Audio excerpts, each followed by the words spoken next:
I fired my signal gun to attract the mountain troll's attention. Just as the troll charged rapidly toward me, something strange happened in the snow behind me. Another troll burst out from beneath the surface. He was the prince of the mountain troll tribe. Looking at his father's former subordinate, the prince attempted to communicate with him, hoping he could coexist peacefully with humans, since the world now belonged primarily to humanity. However, after their exchange, the troll refused to let go of the hatred in his heart. He wanted to reclaim everything that once belonged to the trolls from human hands. Seeing that negotiations had failed, the prince decided to subdue his opponent by force. The two trolls began roaring furiously at each other. The adult troll, pushed to the peak of rage, stomped violently on the ground. The thick ice instantly cracked open, and the fissure spread rapidly toward the prince.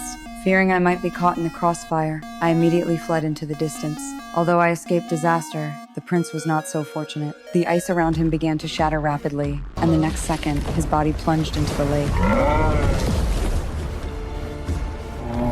He struggled desperately, trying to climb back onto the shore, but the smooth ice surface offered no grip whatsoever. The prince ultimately fell completely into the frigid water. Unable to rescue him, I had no choice but to run for my life. But then the troll turned his attention toward me. Terrified, I sprinted away at full speed. Fortunately, at the very last moment, I managed to board the helicopter. Even more fortunately, the helicopter dodged the troll's deadly strike.